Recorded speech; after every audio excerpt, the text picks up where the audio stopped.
जैसा कि 14 सितंबर को प्रीलिम्स का एग्ज़ाम हुआ था, होप सो सबका अच्छा गया था और काफ़ी लोगों ने एनालिसिस भी करवाया है।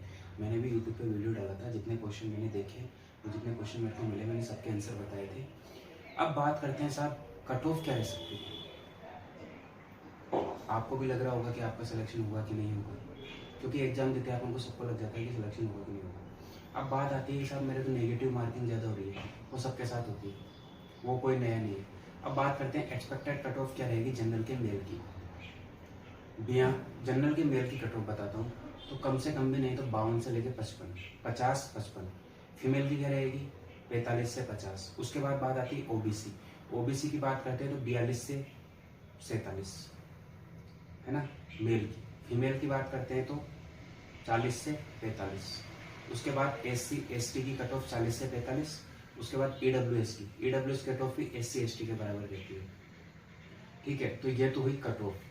ठीक है, उसके बाद बात करते हैं, ये एक्सपेक्टेड कट ऑफ है, ऐसा नहीं है कि फिक्स है यही कट ऑफ आपको एग्जाम में हो जाएगी।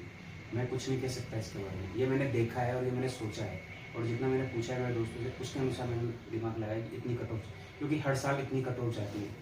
+2 +3 नीचे, +2 +2 -2 नीचे हो सकता है, ये तो लगभग कट ऑफ इतनी जाती है।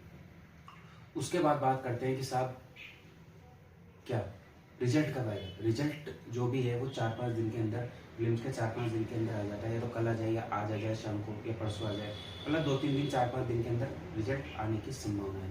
उसके बाद बात करते हैं मेंस के अंदर कितने बच्चे क्वालिफाई होंगे।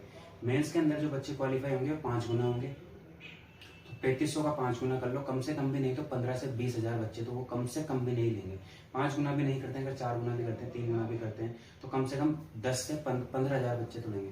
तो इतने तो अपन कमजोर है नहीं, इतना अपना बेसिक कमजोर है नहीं कि अपन 10-15 हजार बच्चों में नहीं है, आराम से आएंगे। जो आराम से 70, 75, 80, 85 क्वेश्चन करके आए, आराम से उनका सबका सिलेक्शन होगा।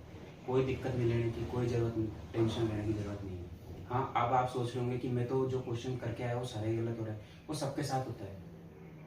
अपन जो सोचते हैं ना वो सब होता ही है, अपन जो सोचते हैं वो कभी नहीं होता है।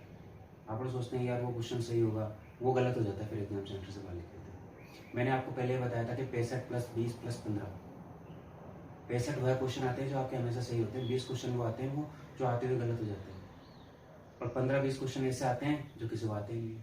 तो वैसा ही पैटर्न इस बार एग्जाम में आया। मैंने जो आपको बताया सेम एग्जाम में वैसा ही आया, जो पैटर्न था। लेवल के सिनेरियो बेस्ड क्वेश्चन थे, सिंगल लाइनर भी क्वेश्चन थे, इमेज बेस्ड भी क्वेश्चन थे। अच्छा लेवल का पेपर था, आईएसयू रिलेटेड पेपर था पूरा। अगर देखा जाए तो मॉडरेट टू टफ पेपर था और लेंथी पेपर था।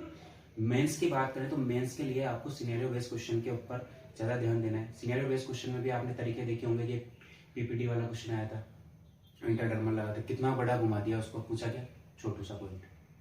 इतना डरने की जरूरत नहीं है ना। सिनेरियो जितने बड़े क्वेश्चन आएंगे उनका आंसर इतना शानदार होगा, इसलिए आराम से तैयारी करते रहें। मेंस के लिए हम आपको बताएंगे कैसे आपको तैयारी करनी है, लेकिन आप अपना मेन टारगेट सबसे पहले थ्योरी पे फोकस रखें। डेली का टेस्ट दें, 160 क्वेश्चन आएंगे आपके मेंस में, और अच्छे से तैयारी करते रहें। इसी के साथ धन्यवाद।